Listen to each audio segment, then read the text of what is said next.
துளாராசி அன்பர்களை பொறுத்த வரைக்கும் இவங்களுடைய ஒரு மிகப்பெரிய பலம் அப்படின்னு பார்த்தீங்கன்னா இவங்களுடைய நல்ல மனம் தான். எல்லாத்தையும் சமநிலையாக பார்க்கக்கூடிய அந்த சிந்தனை தான் இவங்களுக்கு மிகப்பெரிய ப்ளஸ் அப்படின்னே சொல்லலாம்.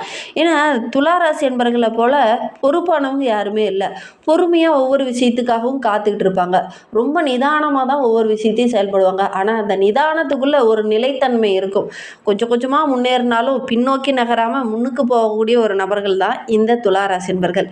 பின்னோக்கி செல்றது அப்படிங்கிறது இந்த துளாராசி என்பர்களுடைய அகராதியிலே கொஞ்சம் இல்லை அப்படின்னு சொல்லலாம். பின்னோக்கி வந்தாலும் கூட அடுத்த லெவலில் ஏதாவது ஒன்று யோசிச்சு முன்னுக்கு வந்துடுவாங்க இந்த துளாராசி என்பர்கள். ஏன்னா இந்த துளாராசி என்பர்கள் நல்ல ஒரு டேலண்ட் பர்சனாக இருப்பாங்க அப்படின்னே சொல்லலாம்.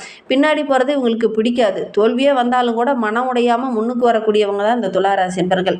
ஏன்னா இங்கே ஆளக்கூடிய கிரகமே பார்த்திங்கன்னா சுக்கிரனுடைய அருள் பரிபூரணமாக இந்த துளாராசி என்பர்களுக்கு இருக்கிறதுனால எந்த இடத்துலையுமே உழைப்பை வீணாக்க மாட்டாங்க. நினைத்ததை அடையிற வரையிலும் அந்த உயரத்தை அடையிற வரையிலும் நிச்சயமாக போராடக்கூடிய ஒரு நபர்களாக இந்த துளாராசி என்பர்கள் இருப்பாங்க அப்படின்னு சொல்லலாம். நல்லதை நினைங்க, நல்லதே நடக்கும் அப்படிங்கிற ஒரு மனோபக்குவம் படைத்தவங்களாக இந்த துளாராசி என்பர்கள் இருப்பாங்க. ரொம்ப நம்பிக்கையான ஒரு நபர்கள், ரொம்ப உண்மையான ஒரு நபர்கள். ஏன்னா நீதிமான் என்று சொல்லக்கூடிய சனி பகவானே உச்சமாகக்கூடிய ஒரு வீடு அப்படிங்கிறதுனால நல்லதை மட்டும்தான் அதிகமாக நினைப்பாங்க. யாருடைய மனதையுமே புண்படுத்த மாட்டாங்க. மற்றவங்களுடைய மனது கஷ்டப்படும் அப்படிங்கிறதுக்காக ஒவ்வொரு விஷயத்தையும் யோசித்து செயல்படக்கூடியவங்க தான் இந்த துளாராசி என்பர்கள் அப்படின்னே சொல்லலாம். வெற்றிங்கிறது இவங்களுடைய வாழ்க்கையில் அடுத்தடுத்த லெவலுக்கு போகக்கூடிய ஒரு யோகமானது தான். அதே நேரத்தில் வாழ்க்கையை ரொம்ப மகிழ்ச்சியாக கொண்டுட்டு போகணும், ஒரு வளமாக கொண்டுட்டு போகணும் அப்படின்னு நினைக்கக்கூடிய ஒரு மனம் இந்த துளாராசி என்பர்களுக்குள்ளே இருந்துக்கிட்டே இருக்கும். வாழ்க்கையை ரசிச்சுக்கிட்டே போகணும், மகிழ்ச்சியாகவே கொண்டுட்டு போகணும், கஷ்டமும் பண்ணணும். ஆனாலும் வாழ்க்கை எந்த இடத்துலையுமே ஒரு இன்பகரமாக இல்லாமல் நெகட்டிவாக எந்த இடத்துலையும் நடந்துடாமல் ஒரு இன்பகரமாகவே போகணும் அப்படிங்கிறதுக்காக அதிகமாக பார்த்து பார்த்து ஒவ்வொரு விஷயத்தையும் கொண்டுட்டு போகக்கூடியவங்க தான் இந்த துளாராசி என்பர்கள் அப்படின்னு சொல்லலாம். பெரும்பாலும் பார்த்திங்கன்னா இந்த துளாராசி என்பர்கள் ஒரு வீட்டில் இருக்காங்க அப்படின்னா அந்த வீட்டில் அந்த குடும்ப பொறுப்பை பெரும்பாலும் அவங்க நிர்வகிக்க மாட்டாங்க. நல்லா உழைப்பாங்க, ஊருக்குள்ளே உங்களுக்குன்னு நல்ல ஒரு பெயர் இருக்கும், நல்ல ஒரு அங்கீகாரம் இருக்கும். ஆனால் அந்த வீட்டு நிர்வாகம் இந்த துளாராசி என்பர்களுக்கு கொஞ்சம் செட் ஆகாது, பிடிக்காதுன்னு சொல்லலாம்.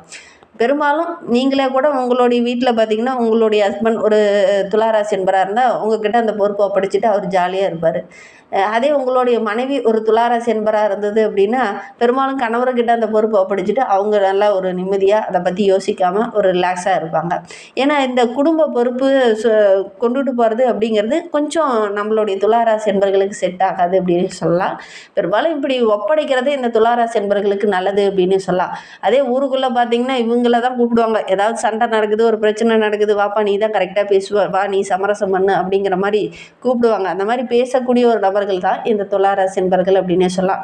சரி, இவங்களை பற்றி நம்ம அடுத்தடுத்த வீடியோக்குள்ள தொடர்ந்து பார்க்கலாம். இந்த காலகட்ட கிரக அமைப்புகள் நம்மளுடைய துளாராசிக்கு எப்படி இருக்குது, என்னென்ன மாற்றத்தை தரப்போகுது, என்னென்ன விஷயங்கள்லாம் உங்களுக்கு சாதகமாக இருக்க போது, என்னென்ன விஷயங்கள்லாம் உங்களுக்கு பாதகமாக இருக்க போது, எந்த விஷயத்தில் அவங்க கவனமாக இருக்கணும் அப்படிங்கிறத தொடர்ந்து இந்த வீடியோவில் ரொம்ப விளக்கமாக சொல்லியிருக்கோம். நிச்சயமாக நல்ல ஒரு யூஸ்ஃபுல்லான வீடியோவாக தான் இந்த வீடியோ இருக்கும். அதனால் வீடியோவை கடைசி வரைக்கும் பாருங்கள். நீங்கள் இப்போ தான் ஃபஸ்ட் டைமாக நம்ம சேனலை பார்க்குறதா இருந்தால் நம்ம சேனலை சப்ஸ்கிரைப் பண்ணிவிட்டு கூடவே இருக்கிற பெல் ஐக்கானையும் கிளிக் பண்ணிக்கோங்க. அப்போ தான் நாங்கள் போடுற ஒவ்வொரு வீடியோவுமே உங்களுக்கு நோட்டிஃபிகேஷனாக வரும். நீங்கள் துளாராசி அன்பராக இருந்தால் மறக்காமல் நம்மளுடைய சேனலுக்கு லைக் கொடுத்துட்டு உங்களுடைய உறவுகள் வகையில் நண்பர்கள் வகையில் யாராவது துளாராசி அன்பர்கள் இருக்காங்க அப்படின்னா மறக்காமல் இந்த வீடியோவை அவங்களுக்கும் ஷேர் பண்ணி விடுங்க. துளாராசியில் நீங்கள் எந்த நட்சத்திரத்தில் பிறந்தீங்க, உங்களுடைய இஷ்ட தெய்வ பெயர் என்ன, உங்களுடைய குலதெய்வ பெயர் என்ன அப்படிங்கிறத மறக்காமல் எங்களுடைய கமெண்ட் பாக்ஸில் தெரிவிங்க.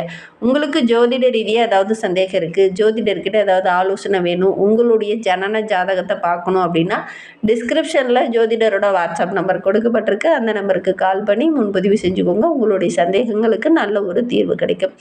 இந்த துளாராசியில் பிறந்த 3 நட்சத்திரக்காரர்களுக்குமே இந்த காலகட்டம் எப்படி இருக்குது அப்படிங்கிறத பார்க்கலாம். இந்த துளாராசியில் சித்திரை 3-4 பாதங்களில் பிறந்தவங்களுக்கு ஒரு தன்னம்பிக்கையும் தைரியமும் அதிகமாகக்கூடிய ஒரு யோகமான கிரக அமைப்பு அப்படின்னே சொல்லலாம். ஏன்னா தைரிய வீரியக்காரகன் என்று சொல்லக்கூடிய செவ்வாய் ஆகஸ்ட் 1 வரையிலும் அஷ்டமத்தில் மறைந்திருக்கிறதுனால எடுக்கிற வேலையில் கொஞ்சம் இழுபறி இருக்கும். இருந்தாலும் நினைத்த ஒவ்வொன்றும் 1 by 1 நடக்கக்கூடிய ஒரு யோகமான கிரக அமைப்பு அப்படின்னு சொல்லலாம். ஏன்னா தைரியமாக ஒவ்வொரு அடியும் எடுத்து வைப்பீங்க.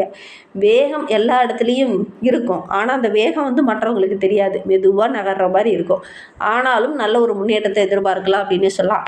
அலைச்சல் ஒரு பக்கம் இருந்தாலும் கொஞ்சம் கொஞ்சமாக முன்னேறக்கூடிய ஒரு யோகமான கிரக அமைப்பு தான் இந்த சித்திரை நட்சத்திரக்காரர்களுக்கு இந்த காலகட்டத்தில் இருக்குது அப்படின்னு சொல்லலாம். உடல் நலத்தில் இருந்த பாதிப்புகளும் சங்கடங்களும் கொஞ்சம் கொஞ்சமாக குறையும். குடும்பத்துக்குள்ளே ஒரு நிம்மதியான சூழல் இருக்கும். ஏன்னா ஞான மோட்சக்காரகன் என்று சொல்லக்கூடிய கேது பகவான் லாபஸ்தானத்தில் இருக்கிறதுனால தேவைக்கேற்ப பணம் ஒரு சில இடத்துல எனக்கு பணமே இல்லை, நான் என்ன தான் பண்ணுறது அப்படின்னு புலம்பிகிட்டு இருக்கிற நேரத்தில் திடீர்னு ஒருத்தன் இந்தாப்பா நீ உதவி இதை நீ செய்ய, இப்போதைக்கு நீ வச்சுக்கோ, அப்புறம் தேவைப்படும் போது நான் வாங்கிக்கிறேன் அப்படிங்கிற மாதிரி திடீர்னு ஒரு சிலர்லாம் கொண்டு வந்து பணத்தை கொடுப்பாங்க. உங்களுடைய தேவைக்கேற்ப இந்த காலகட்டத்தில் பணம் கட்டாயம் உங்களுக்கு கிடைக்கும் அப்படின்னு சொல்லலாம். தொழிலில் வியாபாரத்தில் நல்ல ஒரு முன்னேற்றத்தை எதிர்பார்க்கலாம். வீட்டில் இருக்கக்கூடிய பெரியவங்களுடைய அன்பு ஆதரவில் இந்த காலகட்டத்தில் உங்களுக்கு கிடைக்கும். இந்த நேரத்தில் ஓடி வந்து உங்களுடைய நண்பர்கள் உதவி புரிவாங்க. வெளியூர் வெளிநாடு செல்லக்கூடிய யோகம் இருக்குது. அதே நேரத்தில் இதன் மூலிமா நல்ல ஆதாயம் கிடைக்கக்கூடிய ஒரு யோகமான கிரக அமைப்பு அப்படின்னு சொல்லலாம். இந்த நேரத்தில் குடும்பத்தில் இருந்த அந்த சின்ன சின்ன பிரச்சனைகள் சிக்கல்கள் இது எல்லாமே சரியாகும்.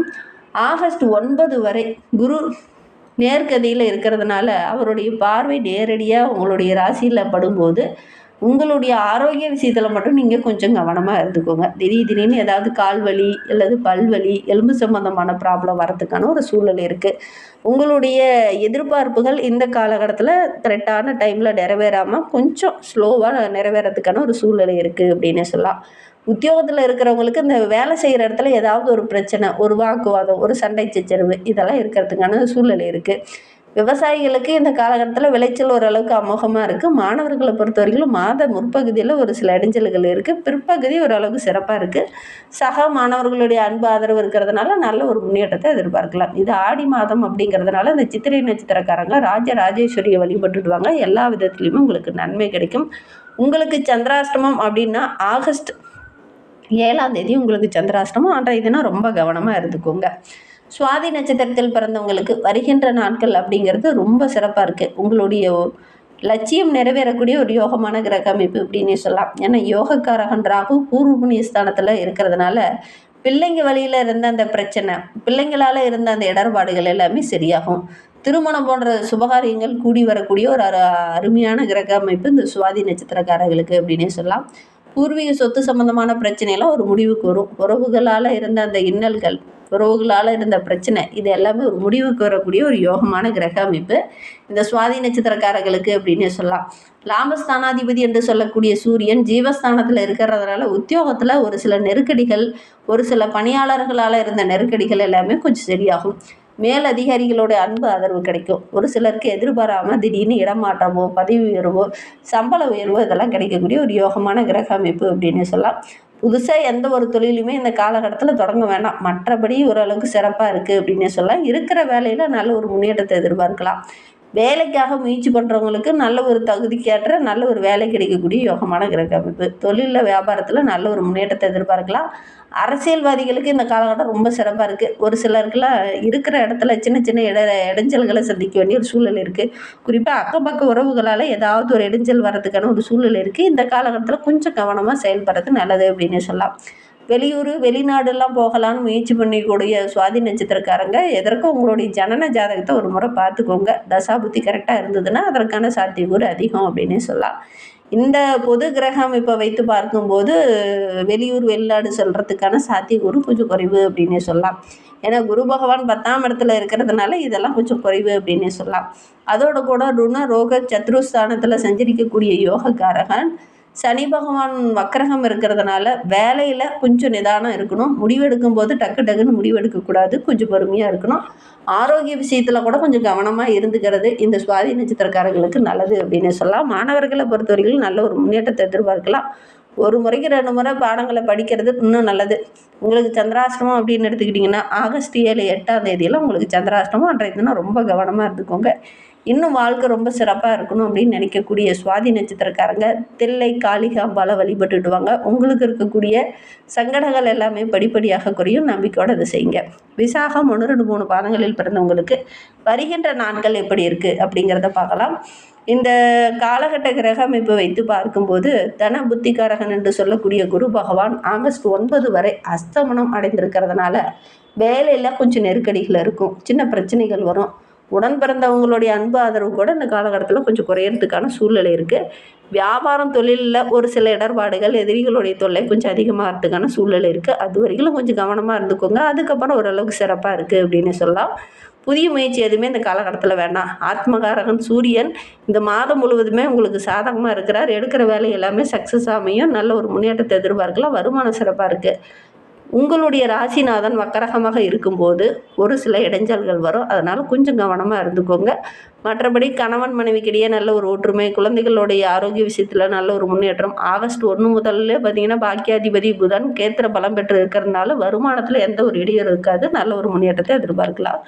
இது ஆடி மாதமாக இருக்கிறதுனால அம்மன் வழிபாடை ரொம்ப சிறப்பாக செய்கிறது. செவ்வாய் வெள்ளிக்கிழமையில் பெண்கள் அம்மனுக்கு அம்மன் கோவிலில் ஒரு தீபம் போட்டு வழிபடுறது இதெல்லாம் ரொம்ப நல்லது. முடிந்தால் ஏழை எளிய அன்பர்களுக்கு உங்களால் முடிந்தது அப்படின்னா இந்த ஆடி மாதத்தில் உணவு தானம் கொடுங்க. நல்ல ஒரு முன்னேற்றத்தை எதிர்பார்க்கலாம். இந்த வீடியோவை முழுமையாக பார்த்ததற்கு நன்றி. இதன் மாதிரி பயனுள்ள தகவலை நீங்கள் தொடர்ந்து கேட்கணும் அப்படின்னு நினச்சிங்கன்னா நம்ம சேனலை சப்ஸ்கிரைப் பண்ணிவிட்டு கூடவே இருக்கிற பெல் ஐக்கானையும் கிளிக் பண்ணிக்கோங்க. அப்போ தான் நாங்கள் போடுற ஒவ்வொரு வீடியோவுமே உங்களுக்கு நோட்டிஃபிகேஷனாக வரும். நீங்கள் துலா ராசியில் எந்த நட்சத்திரத்தில் பிறந்தீங்க அப்படிங்கிறத மறக்காமல் எங்களுடைய கமெண்ட் பாக்ஸில் தெரிவிங்க. உங்களுக்கு ஜோதிட ரீதியாக ஏதாவது சந்தேகம் இருக்குது அப்படின்னா டிஸ்கிரிப்ஷனில் நம்பர் கொடுத்துருக்கோம். அந்த நம்பருக்கு காண்டாக்ட் பண்ணுங்கள். தேங்க்யூ.